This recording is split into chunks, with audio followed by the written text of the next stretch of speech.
Speaker of 2 days national seminar, Professor S.K. Chahal, Dean Faculty of Social Sciences and Chairman Department of History. Welcome, sir. Valedictory address, sir. Valedictory address, Dr. Professor S.K. Chahal, Dean Faculty of Social Sciences and Chairman of Department of History. A very hearty and warm welcome to keynote speaker of valedictory function. Only valedictory function. Okay, sorry, sir. I also request our worthy principal, sir, please.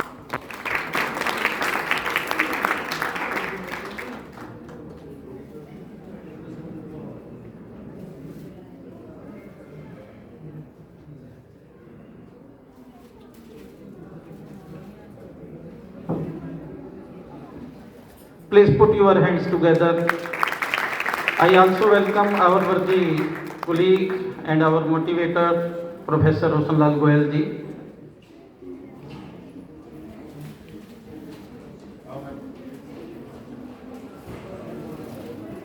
And students are social sciences भी हैं। Ma'am Anita जी principal हैं। इनका हार्दिक स्वागत करता हूं, अभिनंदन करता हूं और साथ साथ धन्यवाद करता हूं। और हमारे बच्चों का भी बहुत बहुत स्वागत है। हमारे डिग्निटरीज का गोयल साहब हमारे साथ 2 दिन से हैं, बाहर से हमारे साथी है। सबका एक बार फिर बहुत जोरदार अभिनंदन, बहुत जोरदार स्वागत। Thank you so much. Thanks. उसके बारे में मैं 2 मिनट लूंगा।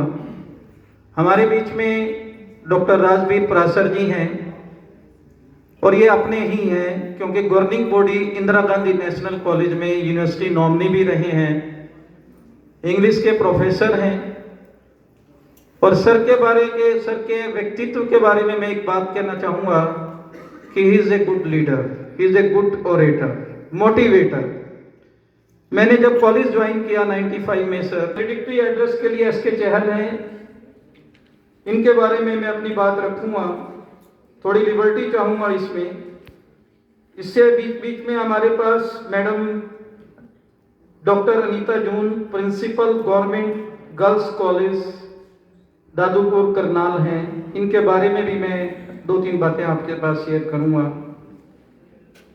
मैडम एनसीसी आर्मी विंग में काम करती हैं, अब प्रिंसिपल हैं। मैडम ने 15 रिसर्च पेपर लिखे, 5 एमफिल कैंडिडेट्स को गाइड किया है, 2 पीएचडी गाइड की हैं। और इसके साथ साथ बच्चों को कैसे अपलिफ्ट किया जा सकता है, कैसे अच्छी पर्सनैलिटी बच्चों की बनाई जा सकती है, इसके लिए बहुत सारा काम कर रही हैं। मैडम आपका भी अभिनंदन, आभार और सत्कार। मैं मन से एक बात साझा करना चाहूंगा। अपने वैलेडिक्टरी एड्रेस के लिए professor S K Chahal, dean faculty of social sciences, chairman department of history, Kurukshetra university Kurukshetra. Professor साहब का जब बायोडाटा मेरे पास दिया गया तो मेरे लिए बड़ा कसमकस रहा कि मैं क्या चीज छोड़ सकता हूं। इतनी बड़ी बिग अचीवमेंट्स हैं जिनको मैं पढ़ने लगा हूं, और आपकी हर बात पर मैं तालियां चाहूंगा।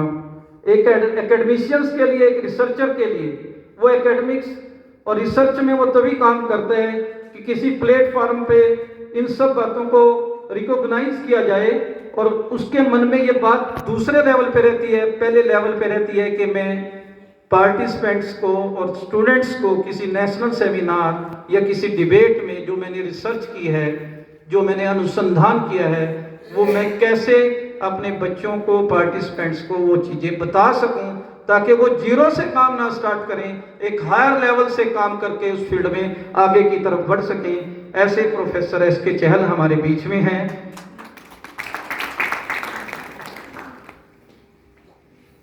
मैं सोच रहा था कि पहले कहां से स्टार्ट करूं। सर की ऑटोबायोग्राफी आने लगी है। सर मैं आपकी थोड़ा सा लिबर्टी लूंगा, आपके रिसर्च पेपर के बारे में भी बोलूंगा। सर की बायोग्राफी सर लिख रहे हैं, ऑलमोस्ट कंप्लीट है। जख्म अभी ताजा है, this is the name of autobiography. जख्म अभी बाकी है। मुझे उम्मीद है कि वो बुक हमें भी पढ़ने को मिलेगी, आपकी ऑटोबायोग्राफी। आपकी ऑटोबायोग्राफी का नाम बोलने का कारण है कि जो अब मैं इस परिप्रेक्ष्य में जो इनका काम पढ़ने लगा हूं वो झलक के नजर आएगा, एक झलक मिलेगी कि किस तरह का काम प्रोफेसर एस के चहल ने किया है। He is familiar with many languages, English और हिंदी हम भी जानते हैं, पंजाबी हम भी जानते हैं, पर he is known for Marathi and Telugu, दोनों लैंग्वेज भी सर को आती हैं। It is a great achievement. MA, MPhil, PhD Rohtak से की। इनका जो काम है ज्योतिबा फुले पे, Mahatma Jyotiba Phule, social reformer, activist, doctor BR Ambedkar पर, जिनके बारे में 2 दिन से लगातार चर्चा और परिचर्चा हो रही है। इन सेमिनार के कारण से और जानने और पहचानने का हमें मौका मिलता है। और सबसे बड़ी बात कि सर को, डॉक्टर SK चहल को एक 2 साल के लिए Indian institute of advance study Shimla की तरफ से फेलोशिप भी मिली है, और जिसके ऊपर इन्होंने काम करके एक मोनोग्राफ लिखा, एक लेंथी मोनोग्राफ, बहुत बड़ा निबंध आप कह सकते हैं जिले में, यदि मैं समझता हूं इस बात को, हिंदू सोशल रिफॉर्म कि कैसे हमारा जीवन परिवर्तन हो रहा है। इसके ऊपर इन्होंने 2 साल शिमला पे रहकर एक निबंध, बहुत लेंथी निबंध लिखा, और मुझे लगता है कि उसकी यूटिलिटी बहुत ज़्यादा रही होगी, और वो लोगों को मोटिवेट कर रहा होगा कि किस प्रकार से हम और अच्छे इंसान बन सकते हैं और सोसाइटी के लिए कंट्रीब्यूट कर सकते हैं। ज्योतिराव फुले पे वो भी एक क्वालिटीज हाईलाइट करती हैं, और उससे भी हम इंस्पायर होते हैं कि किस तरह का हम अपने समाज में कंट्रीब्यूशन कर सकते हैं। दलित स्टडीज रिफॉर्म, गांधी के ऊपर बात करते हैं, डिप्रेस्ड क्लास के राइट्स को जगाने के लिए काम करते हैं, मूवमेंट्स ऑफ लोअर कास्ट के ऊपर काम करते हैं। बहुत सारी बातें हैं, हाँ लंबा है, मैं सोच रहा हूं कि क्या क्या स्किप करूं। बहुत सारी चीजें मैंने स्किप कर दी हैं, पर लास्ट में मैं 2 बातें और कहूंगा। सर के पास 100 से ज्यादा स्टूडेंट्स ने MPhil की है। आज तक मैंने 28 साल में इतना अच्छा नहीं देखा कि किसी टीचर ने 100 से ज्यादा MPhil गाइड की है। 45 रिसर्च पेपर, 13 PhD गाइड कर चुके हैं, नेशनल सेमिनार्स कर चुके हैं।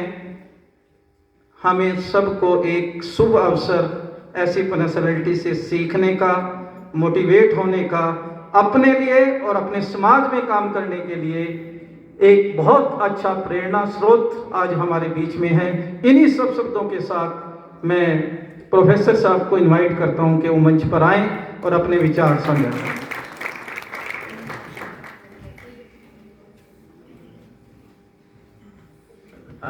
Thank you, sir, for your very, very kind words.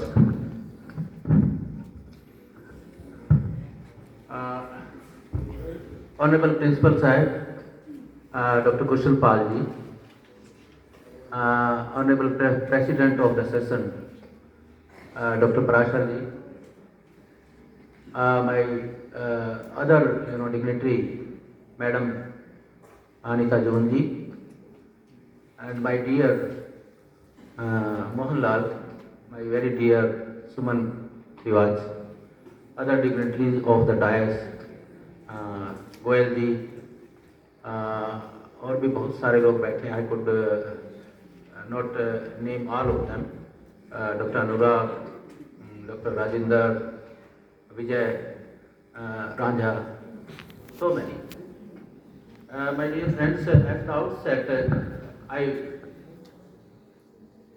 would like to make it very clear that whatever have been said about me, please don't take it seriously. He is my friend, he is my colleague. So your friends and they normally, admire you. So far as my understanding about me is concerned, I always say, I am just mere student of history. That's all. बच्चों, आपकी तरह ही मैं इतिहास का एक छात्र हूँ. I'm just trying to read history, just trying to, understand history, just trying to write history till date. So ये मेरा परिचय है, इससे ज़्यादा कुछ नहीं। Since students are also sitting there, so I would like to speak in a mixed language, Khichdi language. I think that would be, Khichdi is also good for health. Languages भी मिलती हैं आपस में, संस्कृतियाँ भी मिलती हैं।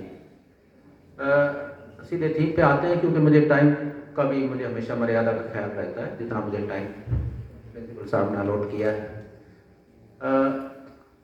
दोस्तों, दो महान पुरुषों और हस्तियों पे आज ये चर्चा हो रही है, और लकीली दोनों पे मेरा काम भी है, थोड़ा या ज़्यादा। मैंने एमफिल में छोटू राम पे पढ़ना शुरू किया था। पीएचडी मेरी जो है पर्टिकुलरली फिर दलित स्टडीज़ पे हो गई। उसके बाद अम्बेडकर पे एक अलग किताब आई, अभी ज्योतिराव फुले पे एडवांस स्टडी से पब्लिश हुआ, काफ़ी पेपर पब्लिश हो चुके हैं जैसे बताया। छोटू राम पे मैंने कुछ एमफिल भी गाइड करी हैं, पढ़ता रहा हूँ। मैं बिना पढ़े किसी चीज़ पे नहीं बोलता, मेरी इतनी हिम्मत नहीं होती जिस चीज़ को खासकर रिसर्च लेवल पे ना पढ़ा जाए, उस पर बात की जाए। तो क्योंकि उससे बहुत सारी, अगर हम जनरल बात करते हैं तो धारणाएं बहुत ज़्यादा आ जाती हैं।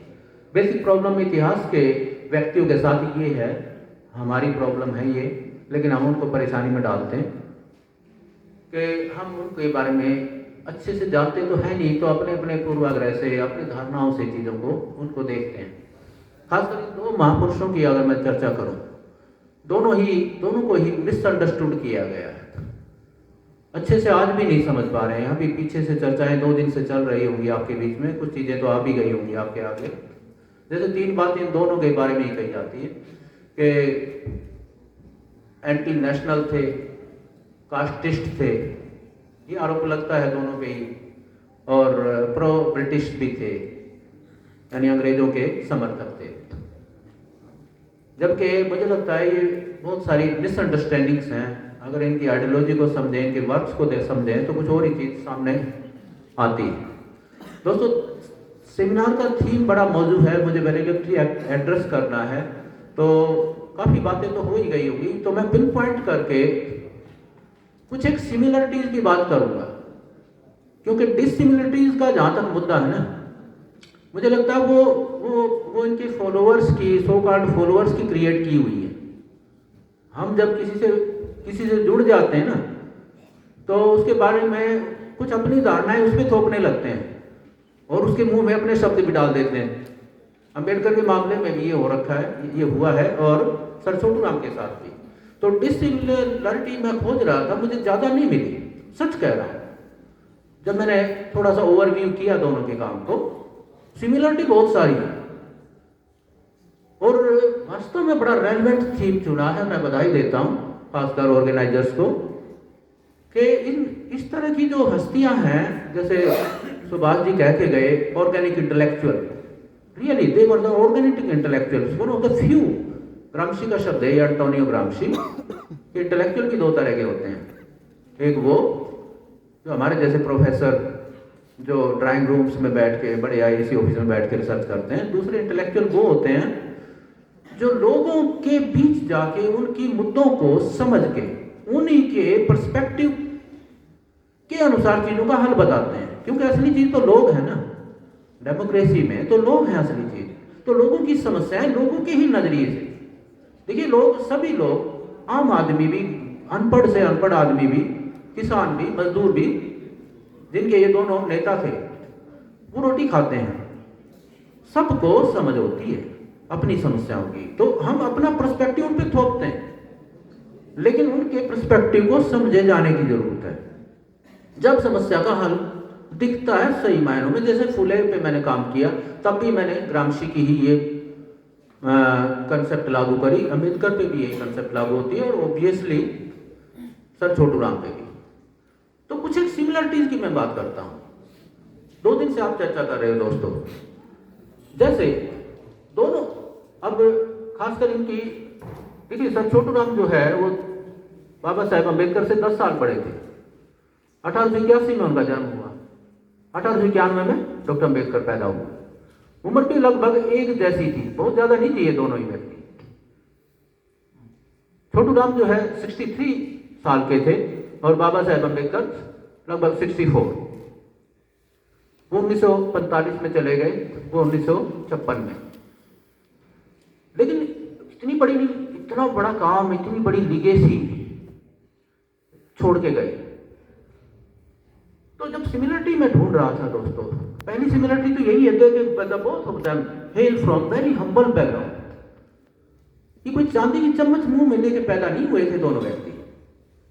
बहुत सामान्य, बहुत ही शोषित परिवारों से ताल्लुक रखते थे।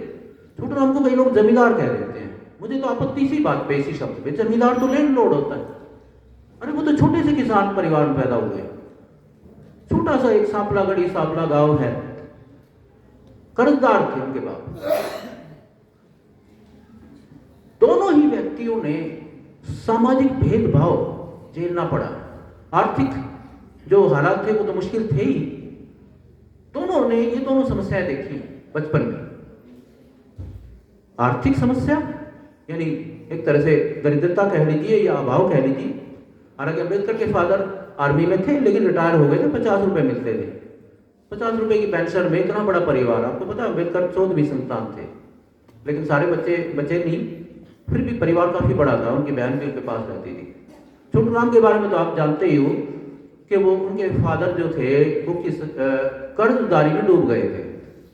और भेदभाव की मैं बात बता दूं, छोटूराम के साथ जो भेदभाव हुआ, सामाजिक भेद, देखो सामाजिक भेदभाव भी एक मुद्दा है, सिर्फ आर्थिक शोषण मुद्दा नहीं है, ये भी भारतीय समाज में एक मुद्दा है। तो उनके फादर कर्ज में डूबे हुए थे, वो अपने बच्चे को पढ़ा रहे थे। तो साहूकार के पास गए, साहूकार के पास छोटूराम को भी एक बार जाना हुआ। बच्चे थे वो, उन्होंने कहा इस बच्चे को क्या करवा रहे, पढ़ा रहे, पढ़ा के क्या करोगे, इसको मेरे यहाँ नौकर लगा दो। देखिए ये बात पिंच हुई सर छोटूराम को। उनके फादर को हुई या ना हुई, लेकिन सर छोटूराम को ये बात उन्होंने लिखा है इस बारे में कि भाई वहां से उन्होंने एक मैसेज दिया कि मुझे पढ़ना है। बाबा साहेब अम्बेडकर के साथ भेदभाव के अनुभव तो आप सब जानते ही होंगे, क्योंकि वो समाज के सबसे निचले पायदान के व्यक्ति थे। समाज ने हमें जातियों में बांट रखा है, व्यवस्था ने। तो जैसे बच्चों आप पढ़ रहे हो बड़े शानदार माहौल में, वैसा माहौल तो था नहीं बाबा साहब के साथ। वो स्कूल में प्रवेश भी नहीं कर सकते थे। किसी तरह उनका एडमिशन हुआ क्योंकि फादर आर्मी से रिटायर्ड थे। मैं ज्यादा विस्तार में नहीं जाना चाहता। क्लासरूम में उनको आने में भी मनाही थी, बाहर बैठ के पढ़ते थे। कई शुरुआती दौर में काफी सारे वाक्यात हैं दोस्तों। दोनों ही व्यक्तियों के मन में शिक्षा की भूख जागती है। शिक्षा के लिए दोनों को ही रोका जाता है, लेकिन दोनों में ही भूख जगती है। और भूख, मुझे तो लगता है ये सदियों की भूख है।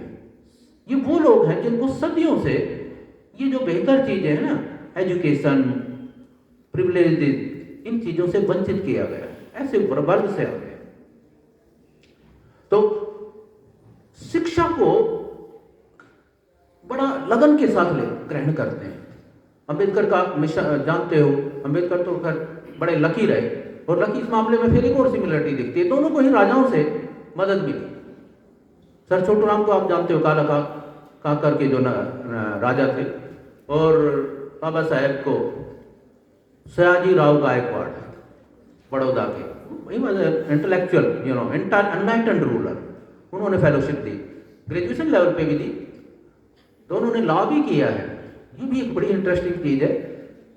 बाबा साहब विदेश चले गए, कितने लकी रहे, कोलंबिया यूनिवर्सिटी में चले गए, लेकिन जो छोटूराम जी थे वो लॉ ग्रेजुएट हुए दिल्ली के कॉलेज से, बड़े बड़े प्रतिष्ठित कॉलेज से लॉ ग्रेजुएट थे वो। और एक चीज मैं बताऊं दोस्तों, शिक्षा को उन्होंने हमेशा जिंदगी भर, शिक्षा न केवल खुद हासिल करी बल्कि शिक्षा को वो एम्पावरमेंट का एक जरिया भी मानते हैं। क्योंकि मैं शायद बाद में ये बात नहीं कह पाऊं, साथ में ये बात कह रहा हूं, एजुकेशन के लिए लगे रहे, मिशन है दोनों का। वो कहते हैं education is a way to empowerment, दोनों का ही ऐसा विचार है। छोटूराम ने कितने स्कूल बनाए आप जानते हो, उनकी शुरुआत ही स्कूलों के बनाने से हो रही है। जाट स्कूल आप जानते हो, फिर कॉलेज बनते हैं और बहुत सारी चेन बनती है। अम्बेडकर ने भी ऐसे स्कूलों कॉलेजों की चेन बनाई है महाराष्ट्र में, उनको ज़्यादा टाइम नहीं मिला वरना पूरे देश में करते हैं काम। एजुकेशन लिबरेशन का मार्ग है, बच्चों जो पढ़ रहे हो यहाँ, खासकर गांव देहात के बच्चे, और मैं आप हमारा भी उदाहरण है, शिक्षा ही तो हासिल करी है। शिक्षा के बाद देखिए कितनी अच्छी जगह पे आ गए हम, वरना क्या था। ये दोनों व्यक्ति वो रास्ता खोल के जाते हैं कि आप जो है कमेरे वर्ग के लोग हो, निचले तबके के हो, आपके पास कुछ नहीं है लेकिन शिक्षा हासिल कर लो। दोनों में एक और सिमिलरिटी है, दोनों ही मैंने बताया लॉ ग्रेजुएट थे, दोनों ही लॉ को यूज करते हैं, कानून को सामाजिक परिवर्तन, आर्थिक परिवर्तन के एक माध्यम के रूप में। एक सिमिलरिटी ये देखिए, कानून बनवाए बाद में, छोटूराम के गोल्डन लॉज की तो बात सुनी ही होगी अभी आपने 2 दिन की चर्चा में, है ना। कितने सारे कानून बनाते हैं किसानों के को लिबरेट करने के लिए from the clutches of money landers. और सर छोटूराम के कानूनों के बारे में तो कहना ही क्या, अभी सुभाष जी बता के गए थे, खोटी प्रथा, एक सामंती प्रथा थी, उसके उन्मूलन के लिए विधेयक लेके आए बॉम्बे असेंबली में। और बाद में जो है जब वो मंत्री बने भारत सरकार के, हिंदू कोड बिल लेके आए, महिलाओं की मुक्ति का पहला कानून है भारत में, उसके लिए रिजाइन दे दिया। कोई मंत्री ऐसा नहीं भारत में पहला मंत्री मिलता है जो रिजाइन देता है, वो भी आदि आबादी के मुद्दे के लिए। उसके बाद दबाव पड़ता है नेहरू जी पे, फिर ये कानून बनता है। लेकिन उस सबसे बड़ा काम तो आप जानते ही, लॉ के क्षेत्र में अम्बेडकर का वो भारत का संविधान, रब ही वाज वन ऑफ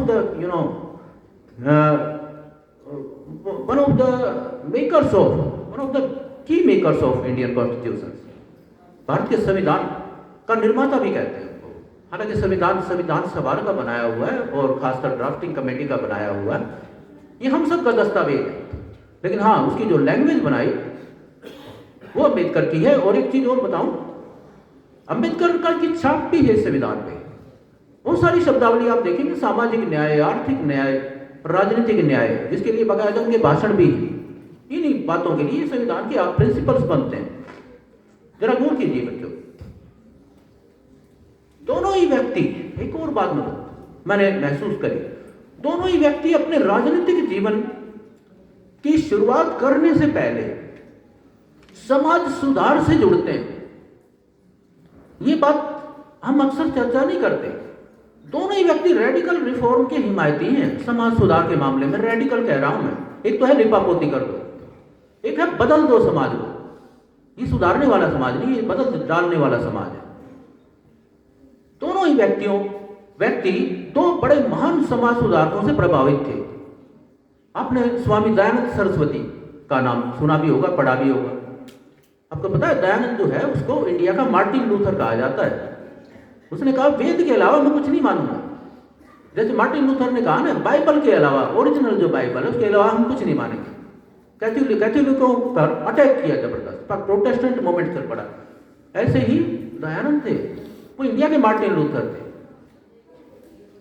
और बिल्कुल रेडिकल रिफॉर्मर है। दलितोद्धार शब्द का जो शब्द है ये दयानंद का दिया हुआ है। दलित शब्द जो है इन दो व्यक्तियों का दिया हुआ है।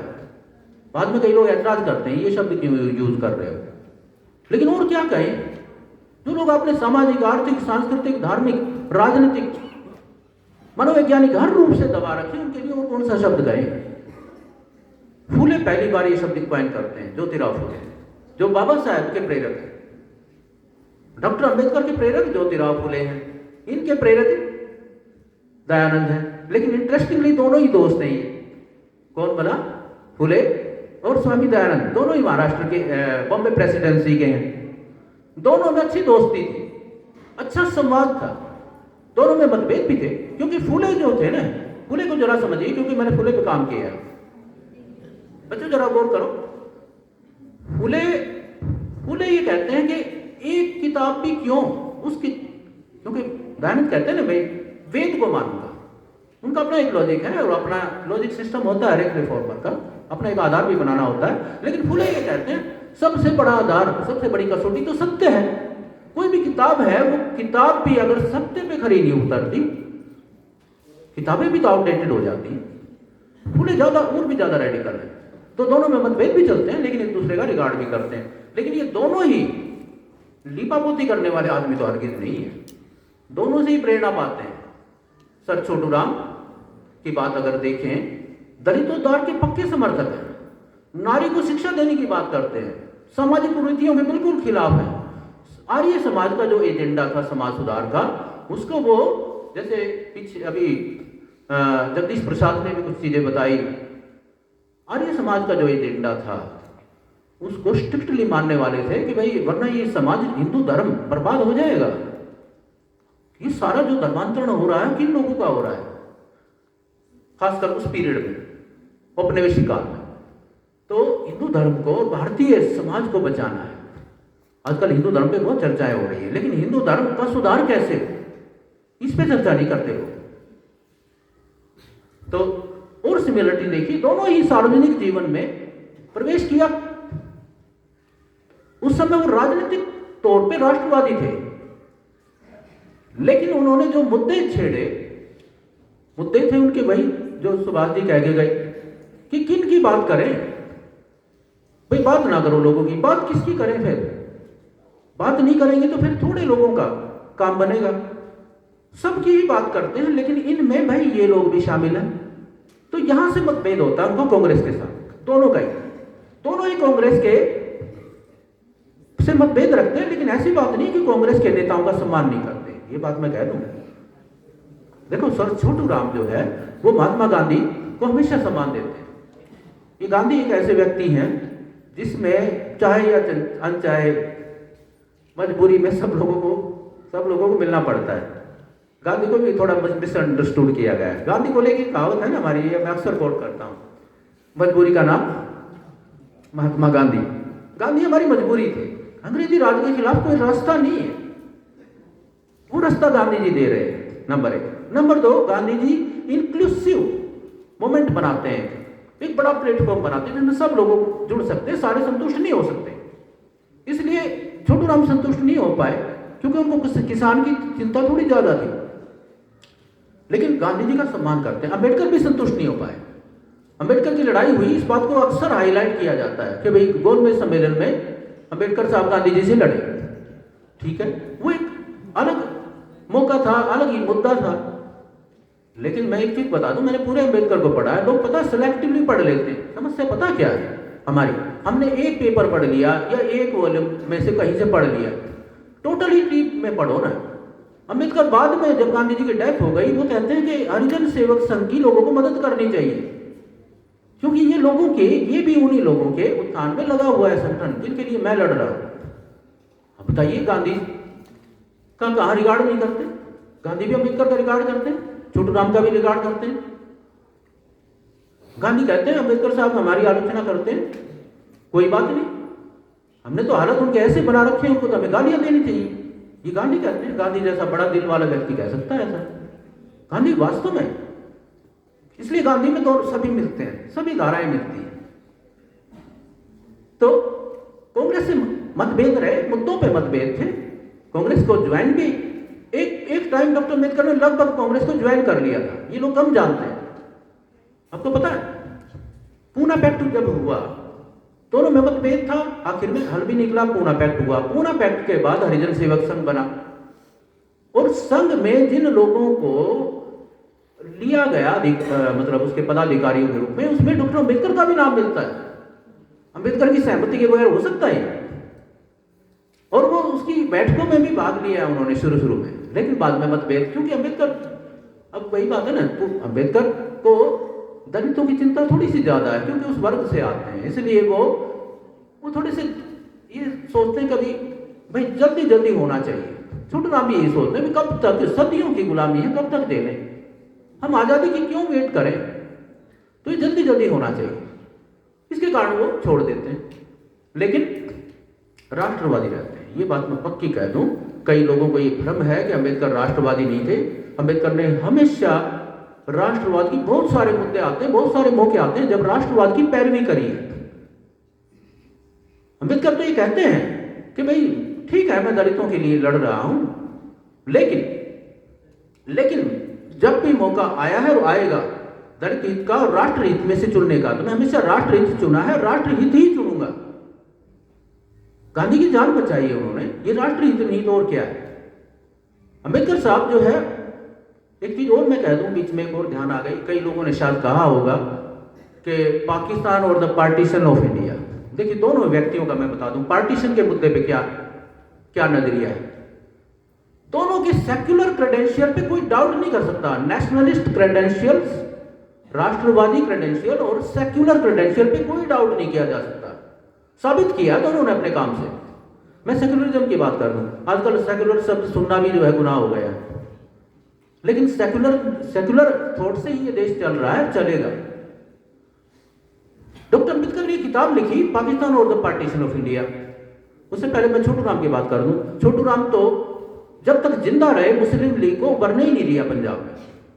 दुर्भाग्य से 1945 में डेथ हो गई, उसके बाद मुस्लिम लीग का बेस बनता है, वरना तो यूनियनिस्ट पार्टी थी यहाँ पे। तो इतनी पावरफुल पार्टी थी, मुस्लिम लीग घुस नहीं पा रही थी यहाँ।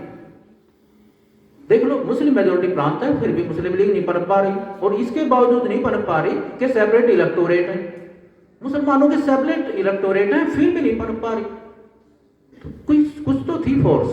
ये फोर्स ये व्यक्ति था, इसके मरते ही जाते ही ये पार्टी बिखर गई, क्योंकि बाकी के जो लीडर थे वो जमींदार थे, ये अकेला किसान था। और मैं अम्बेडकर की बात कर दूं, उन्होंने किताब लिखी 1943 में, 43 में। जरा अंदाजा लगाया जी, उस समय पार्टीशन कोई सोच नहीं सकता था, पार्टीशन की बात। वो कहते हैं उस किताब में थॉट्स ऑन पाकिस्तान, पाकिस्तान पे चर्चा होने लगी थी, खूब चर्चा हो रही थी। इस किताब में वो कहते हैं ऐसा नहीं है कि पाकिस्तान बनना ही है, ऐसा तो नहीं है। वो कहते हैं लेकिन हम उस दिशा में बड़ा तेजी से बढ़ रहे हैं। इतिहास का पिछले 20 साल का जो कोर्स है, किताब मैंने पूरी पढ़ी, इस पे रिव्यू भी लिखा है मैंने, एक मेरे दो आर्टिकल भी इस पे रिसर्च भी कराया मैंने। वो कहते हैं पिछले 20 साल से इतिहास का कोर्स इस दिशा में जा रहा है, क्या कि देश अलगाव की ओर बढ़ रहा है, मुस्लिम सेपरेटिज्म का एक मुद्दा बन गया है। सारे लोग तो, सारे मुसलमान तो नहीं जुड़े हैं, लेकिन 2-2.5 करोड़ लोग जुड़ गए हैं मुस्लिम लीग से, और इतने लोग अगर ठान ले तो देश का जीना तो मुश्किल कर ही सकते हैं, और कर रहे थे। वो कहते हैं कांग्रेस क्या कर रही है, वो कहते हैं कांग्रेस और मुस्लिम लीग दोनों ही पार्टियां दोषी हैं इसके लिए। कांग्रेस, वो कहते हैं Congress is appeasing the non appeasables and ignoring the non ignorables. ये देखिए बड़ा शानदार शब्द है, ये बड़ा मतलब रिमार्केबल टिप्पणी है। अपीजिंग द नॉन अपीजेबल्स, यानी मुस्लिम लीग को अपीज करे जा रही है, और इग्नोरिंग द नॉन इग्नोरेबल, खासकर जो जिनको इग्नोर नहीं करना चाहिए, समाज के पिछड़े तबके, उनको इग्नोर किए जा रही है। तो कांग्रेस को भी, वो कहते हैं दोनों की पार्टियां, ये पावर की भूख लगी हुई है। वो कहते हैं पार्टीशन की दिशा में बढ़ रहा है गंभीरता से देश, ही दोनों ही पार्टियों ने गड़बड़ कर दी। लेकिन अब करें क्या? तो पाकिस्तान फिलहाल, हालांकि पाकिस्तान बनना कोई प्री डेस्टिन्ड नहीं है, वो शब्द है उनका, ये कोई अवश्यंभावी नहीं है, ये कोई ऐसा नियति में लिखी हुई बात नहीं है। भारत सदियों से एक साथ रहता आया, भारत के मुसलमान और हिंदू एक कल्चर का हिस्सा बन गए हैं, लेकिन बीच में ये पिछले 20 साल में गड़बड़ हो गई। तो अब ऐसा करो, 1943 में लिख रहे हैं, ये समझने की बात, इसको सांप्रदायिक नजरिए से नहीं देखा जाना चाहिए, वो राष्ट्रवादी के तौर पे कह रहे हैं। वो कहते हैं ऐसा करो, 10 साल के लिए एक समझौता कर लो, 10 साल के लिए। इस बीच में टेम्परेरी तौर पे इन जिन मुस्लिम मेजोरिटी प्रांत है वहां पाकिस्तान बना दो, लेकिन वो भारतीय संघ के अधीन रहेगा। वो धीरे धीरे वो अनुभव करके देखेंगे ये पाकिस्तान किस तरह से फायदेमंद है। वो साफ लिखते हैं पाकिस्तान मुसलमानों के लिए बिल्कुल भी फायदेमंद नहीं है। वो कहते हैं पाकिस्तान तो हिंदू राष्ट्र बना देगा, जिस जमीन में आप पाकिस्तान बना रहे हो, वो कहते हैं बंजर जमीन है, यहाँ कुछ होता ही नहीं, पाकिस्तान गरीब क्यों है आज? वो कहते हैं 2 जगह पाकिस्तान बनने की संभावना है, बांग्लादेश जिसको कहते हैं आजकल बंगाल, वहाँ इतनी ज्यादा आबादी, वहाँ कुछ रिसोर्सेज है नहीं, आबादी इतनी ज्यादा है। दूसरा ये है जो सिंध का एरिया, नॉर्थ फ्रंट प्रोविंस का एरिया है, यहाँ कुछ पैदा ही नहीं होता। वो कहते हैं पाकिस्तान के लिए मुसलमानों के लिए फायदेमंद नहीं है, ये तो हिंदुओं के लिए फायदेमंद हो जाएगा, हिंदू राज का रास्ता खुल जाएगा।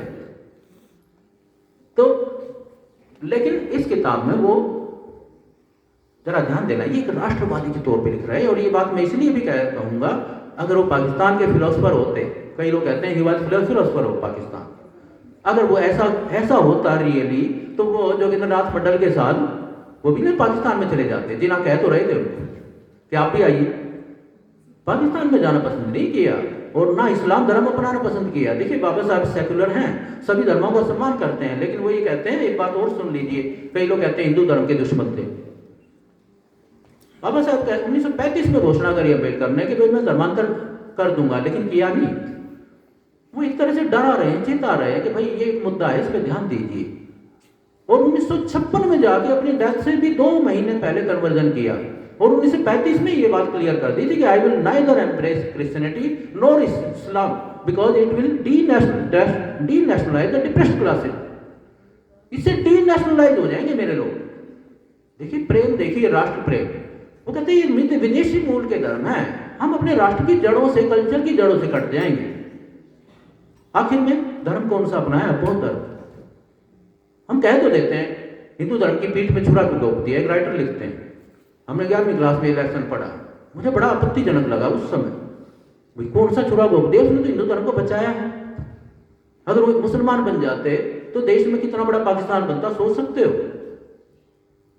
बौद्ध धर्म, बुद्ध को अभी राम का वो हुआ शिलान्यास मंदिर का, बुद्ध को भी तो एक अवतार ही मानते हो आप, विष्णु का। 9 अवतारों में से बुद्ध भी भारतीय परंपरा का है, ठीक है। बुद्ध के मतभेद थे, समाज सुधारक थे वो, मतलब थोड़ा सा जो ब्राह्मणिकल आइडियोलॉजी है उसके वो विरुद्ध जाके बात करते हैं, वर्ण व्यवस्था का विरोध करते हैं, स्त्रियों को समानता देने की कुछ बात करते हैं। तो इसलिए बाबा साहेब को बुद्ध पसंद आते हैं। तो सेक्युलर क्रेडेंशियल और नेशनल क्रेडेंशियल पे डाउट नहीं कर सकते।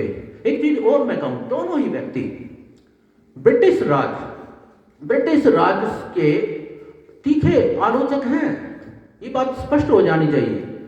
कई लोग कहते हैं अंग्रेजों के समर्थक थे, पिट्ठू थे वगैरह वगैरह, लेकिन जरा पढ़ तो लो उनकी राउंड टेबल कॉन्फ्रेंस में पहला भाषण है अम्बेडकर का, पहला ही फर्स्ट स्पीच है, फर्स्ट राउंड कॉन्फ्रेंस लंदन में। वो कहते हैं आई demand Swaraj on behalf of my people. बताइए, स्वराज की पहली मांग तो स्वराज की उठा रहे हैं। वो कहते हैं कई लोगों को हैरानी होगी जान के, खासकर कांग्रेस वालों को इशारा कर रहे हैं। वो कहते हैं मैं उन लोगों के डाउट को भी क्लियर कर दूं, मैं स्वराज का समर्थक हूं। और ये इसलिए, हालांकि हमारे मन में ये डाउट है कि स्वराज आएगा तो शायद वही शोषणकारी व्यवस्था कायम हो जाएगी, वही वर्ण व्यवस्था।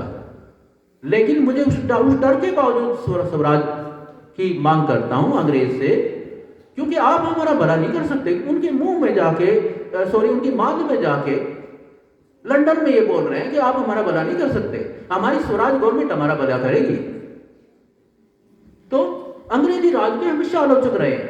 छोटू राम अंग्रेजों की बहुत मुद्दों पर आलोचना करते हैं, खासकर ये जो लैंड से जुड़े हुए मुद्दे हैं, इन पर अक्सर आलोचना करते हैं कि किस तरह से मनी लैंडर को फायदा हो रहा है। लेकिन लगेगा थोड़ा सा, दोनों ही व्यक्ति टैक्टिकल अलायंस करते हैं ब्रिटिश राज के साथ, जिसके कारण इनको कोलैबोरेटर कहा गया है। कई सारे राइटर, प्रेम चौधरी उनको कोलैबोरेटर कहती है छोटू राम को, और अम्बेडकर पे तो खैर दोषारोपण करने वालों की कोई कमी ही नहीं है। वो कहते हैं ब्रिटिश राज के चमचे थे, ये कोलैबोरेटर थे। टैक्टिकल अलायंस एक चीज होती है, एक आइडियोलॉजिकल सपोर्ट होता है। आइडियोलॉजिकल सपोर्ट नहीं किया अंग्रेजी राज का कभी भी, हमेशा स्वराज के दोनों ने ही मांग करी। लेकिन टैक्टिकल अलायंस किस लिए? देखिए पहले तो एक बात क्लियर कर दूं, टैक्टिकल अलायंस सब ने किया है।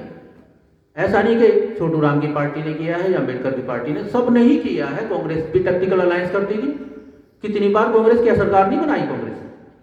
मैं उस समय की कांग्रेस की बात कर रहा हूं, आज की नहीं। 1937 में सरकारें नहीं बनाई क्या आपने?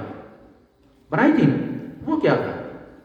तो लोगों के एम्पावरमेंट के लिए पावर, पॉलिटिकल पावर किस लिए ली जाती है? लोगों का भला करने के लिए। अपने लोगों का कल्याण कैसे करोगे आप? तो इस बाकी के लोग जो अलायंस करते थे ब्रिटिश राज के साथ, वो अपने लिए पावर पाने के लिए करते थे। लेकिन दोनों व्यक्तियों ने, दोनों नेताओं ने जो अलायंस किया बच्चों, दोस्तों, वो किया किसानों के लिबरेशन के लिए या फिर दलितों के लिबरेशन के लिए या उनको एम्पावर करने के लिए। इसलिए मंत्री बने। सर छोटू राम मंत्री बनते हैं, नो डाउट। अम्बेडकर भी मंत्री बनते हैं, 2 बार मंत्री बनते हैं, आजादी के बाद भी मंत्री बनते हैं। छोटू राम फाइनेंस मिनिस्टर रहे, फाइनेंस के क्षेत्र में दोनों की बड़ी गहरी पकड़ थी। अम्बेडकर का तो सब्जेक्ट ही फाइनेंस था, इकोनॉमिक्स था। इन मुद्दों को किस तरह से लोगों को इन शोषणकारी व्यवस्थाओं से बचाया जा सके। खासकर मैं एक मुद्दा की और भी बात कर दूं, भूमि सुधार, लैंड रिफॉर्म्स, इन मुद्दों को बहुत बारीकी से समझते थे दोनों व्यक्ति। और लैंड रिफॉर्म के बारे में एक ऐसा नजरिया था जिसको रेडिकल तो नहीं कहेंगे, भूमि सुधार का एक ऐसा नजरिया था कि भाई जो टिलर्स हैं उनको लैंड मिल जाए। जैसे अम्बेडकर एक बिल लेके आते हैं, अम्बेडकर ने जो है मतलब इस बात का समर्थन किया कि भाई जो है छोटे किसानों की होल्डिंग खत्म नहीं की जाए। वो इसके खिलाफ थे कि कॉर्पोरेट फार्मिंग करी जाए, क्योंकि उसमें छोटे किसानों का ज्यादा नुकसान है, भाई लैंड होल्डिंग मिले।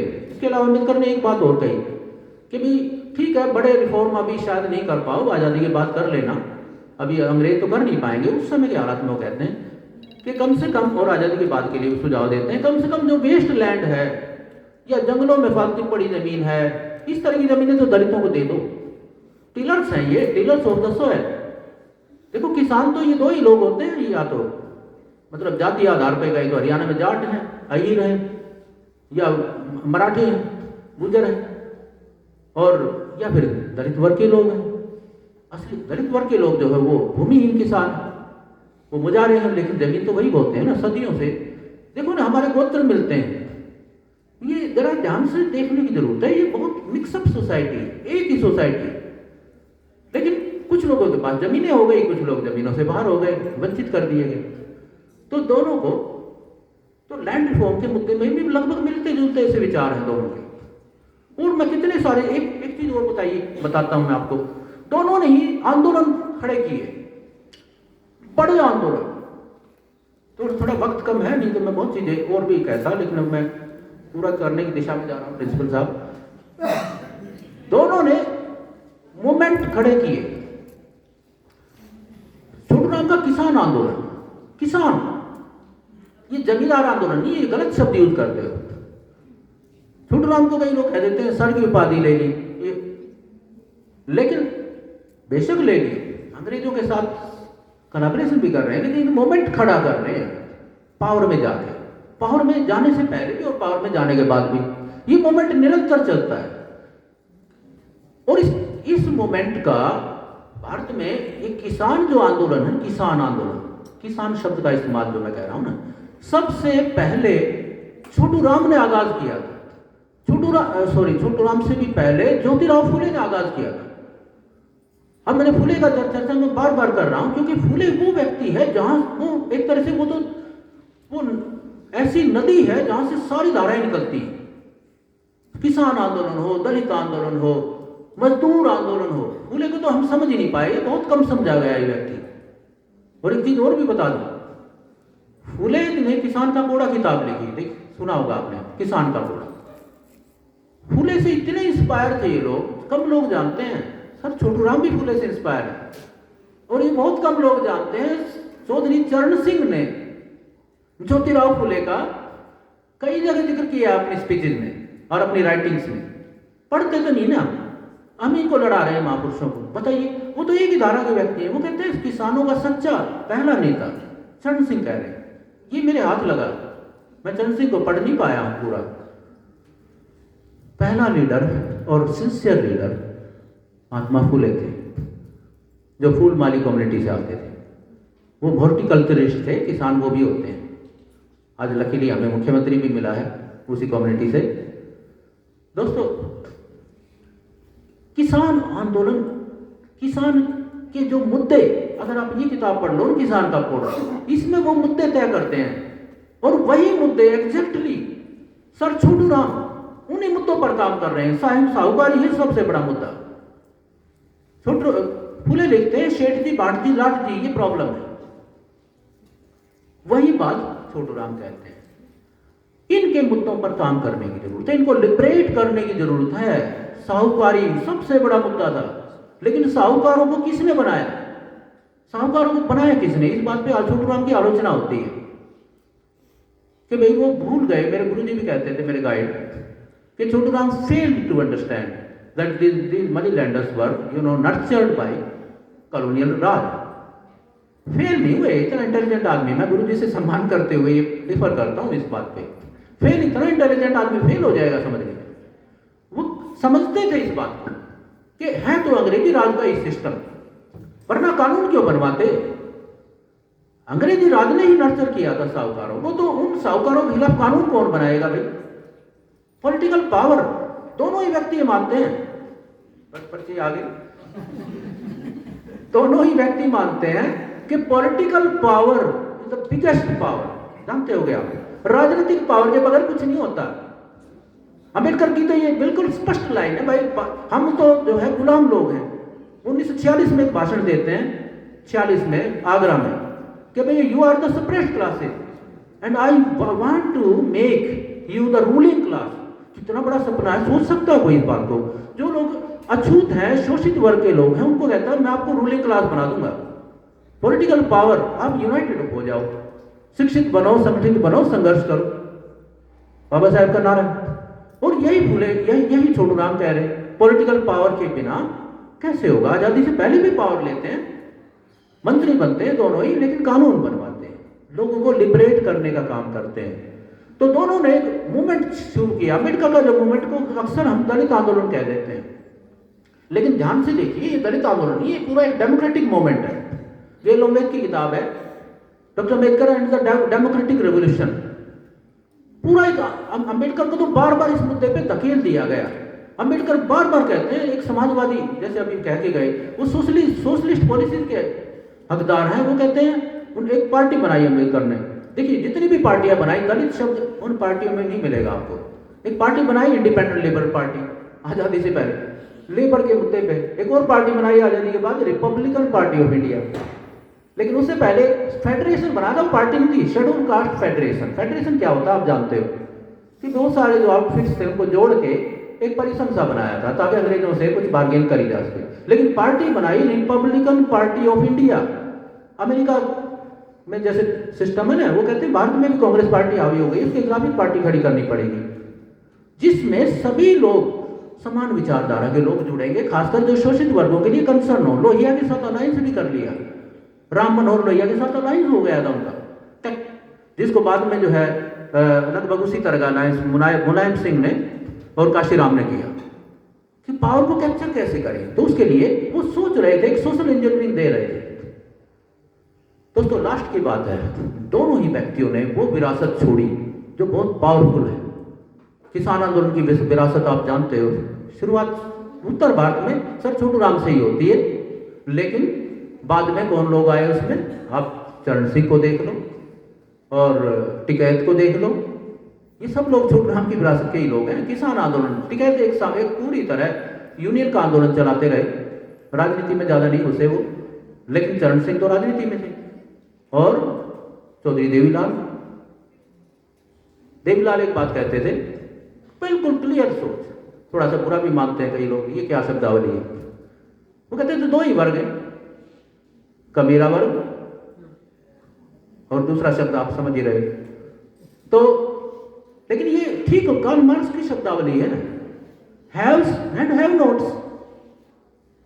क्लियर सोच है, इन वर्गों को मिलना पड़ेगा, कमेरे वर्ग को हमें लिबरेट करना है। और अम्बेडकर की भी राजनीति देख लो, ऐसी लीगेसी छोड़ी है अम्बेडकर साहब ने, जो इतनी, अभी सुभाष जी कह के गए, असली राजनीति तो यही है निचले लेवल पे जो हो रही है। ये मुद्दे अब कवर के नीचे नहीं रहे, उभर के आ गए। अम्बेडकर ने और उससे भी पहले फूले ने कहा था, बहुजन समाज है ये, बहुजन, फूले का शब्द है ये, क्वाइट किया हुआ। बहुजन समाज कौन है इसमें? शूद्र, अति शूद्र, ट्राइबल, सारे लोगों को शामिल करते हैं। कहते हैं मेजोरिटी के लोग हैं और बाकी लोग भी इसमें शामिल हो सकते हैं। ये किसी कास्ट के खिलाफ नहीं थे। फूले के साथ जो है बहुत सारे ब्राह्मण थे, अम्बेडकर के बहुत सारे सहयोगी ब्राह्मण थे, वो जातियों के खिलाफ नहीं है, किसी भी कास्ट के। वो कहते हैं असल में इन लोगों को जो बेचारे शोषित हैं, जो डिप्राइव कर रखे हैं, इनको हमें एम्पावर करना है, तो ये तरीका अपनाना पड़ेगा। फूले की राजनीति को बाद में अम्बेडकर ने आगे बढ़ाया। अम्बेडकर की राजनीति को, वो सोशल इंजीनियरिंग वाला जो मामला है ना, आरटीआई, उसी को बाद में काशीराम ने आगे बढ़ाया। काशीराम तक बात जब मैं करता हूं तो कई लोगों को आपत्ति होती है, लेकिन काशीराम को भी जरा आप समझो। काशीराम ने एक पार्टी बनाई, बहुजन समाज पार्टी। ये विचार है फूले का, थ्रू अम्बेडकर आया। और उस पार्टी के जरिए वो जब अम्बेडकर ने सपना देखा था ना कि मैं आप लोगों को रूलिंग क्लास बना दूंगा, 1946 का जो सपना है वो साकार करके दिखा दिया। उस पार्टी ने इन लोगों को जोड़ दिया जो बिखरे हुए हैं बुरी तरह, थोड़े थोड़े लोग हैं। आज हरियाणा का मुख्यमंत्री बन गया एक मार्जिन का आदमी। कैसे बना? क्योंकि ये मुद्दा कैसे हावी हुआ? ये लगातार संघर्ष है इन लोगों का। दोस्तों, ये लिगेसी जो है इन लोगों की बनाई हुई, वो लिगेसी बहुत पावरफुल हो गई है और होती जा रही है। खासकर बस लास्ट की बात मैं कंक्लूजन के तौर पे यही कहूंगा कि जो बात देवीलाल समझते थे, और दोनों में, देवीलाल में और काशीराम में अलायंस भी हुआ था। आप जानते हैं दोनों बहुत अच्छे मित्र भी थे। बाद में मुलायम सिंह के साथ अलायंस हुआ। ठीक है, वो पार्टी अब दूसरी दिशा में जा रही है जो उन्होंने बनाई, लेकिन संभावनाएं खत्म नहीं हुई। बहुजन आंदोलन तो है इस देश में, जिसमें किसान, मजदूर, सब लोग, सभी तरह के लोग शामिल हैं, सभी जो भी शोषित जिनको आप कहेंगे। तो उस लिगेसी को आगे बढ़ाने के लिए इस तरह के सेमिनारों का, समझने के लिए इस तरह के सेमिनारों का महत्व है। और खासकर जो है इन दोनों को जो मिसअंडरस्टूड किया गया है। मैं जब डिसिमिलरिटी ढूंढ रहा था, मैं फिर उसी बात पे आ रहा हूँ। सिमिलरिटी तो बहुत सारी, डिसिमिलरिटी मुझे कोई मिल ही नहीं पाई, कुछ ज्यादा नहीं है। और जो है ना, वो उनके सो कॉल्ड अनुयायियों की बनाई हुई है। जैसे जो अम्बेडकर के, जो सो कॉल्ड अम्बेडकरवादी लोग हैं, वो जाटों के खिलाफ बात करते हैं। और जो हमारे जाट भाई हैं, जो छोटू राम का फॉलोअर अपने होने का दावा करते हैं, वो दलितों पे अत्याचार करने की बात कर जाते हैं गांव में। क्योंकि जातिवाद एक ऐसी जहर है, वो हम सब में है, जाटों में भी है। दलितों पे अत्याचार करने की जरूरत नहीं है। जब भी जाटों का रूल आता है इस देश में, जाट, इस हरियाणा में जाट का सीएम बनता है ना, दलितों पे अत्याचार बढ़ जाते हैं। क्यों होता है ऐसा? भाई हैं ये भी, इनको भी हमें आगे बढ़ने के अवसर देने, इसलिए इस तरह के नारे चलते हैं राजनीति में, जाट पर वर्सेज नॉन जाट। हमें दोनों को अच्छे से समझना होगा और मिला के एनालिसिस करना होगा, एक पर्सपेक्टिव बनाना होगा, ताकि समाज जोड़ा जा सके। दोस्तों, समाज को जोड़ने की जरूरत है, ये मैसेज है इन दोनों व्यक्तियों का। और वंचित लोगों को एम्पावर करने की जरूरत है, बहुजन समाज को ऊपर लाने की जरूरत है। जो बहुजन है, जो मेजोरिटी में, मेजोरिटी कोई बुरी बात नहीं है, लोकतंत्र में मेजोरिटी ही रूल करती है। बहुजन हिताय, बहुजन सुखाय। दोस्तों, इन शब्दों के साथ मैं अपनी वाणी को विराम देता हूँ। मैं अगेन शुक्रगुजार हूँ ऑर्गेनाइजर्स का, खासकर सुमन और मोहनलाल, मुझे बुलाया, प्रिंसिपल साहब भी। Thank you.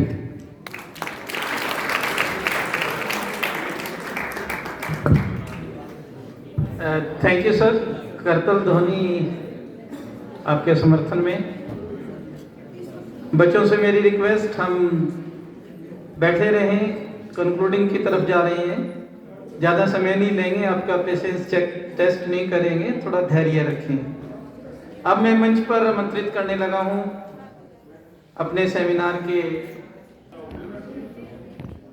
सर से मैं बोलना चाहूँगी कि मेरी जो रिपोर्ट थी शेड्यूल में, वो सर के भाषण से पहले थी, पर मैंने सर से रिक्वेस्ट की, क्योंकि सर को रात मेरी बात हुई तो सर ने कहा कि सुमन मुझे टाइम चाहिए अच्छे से बोलने के लिए। तो फिर मैंने सर से रिक्वेस्ट की, प्रिंसिपल सर से, कि बोला कोई बात नहीं सुमन, हम उनको टाइम देंगे। और मैंने फिर बंसल सर से बात की कि सर मेरे टाइम में से टाइम काट लीजिए और सर को टाइम दे दीजिए। तो मैं ज़्यादा रिपोर्ट के लिए टाइम ना लेते हुए बहुत ही चंद शब्दों में मैं रिपोर्ट जो है वो पढ़ना चाहूँगी।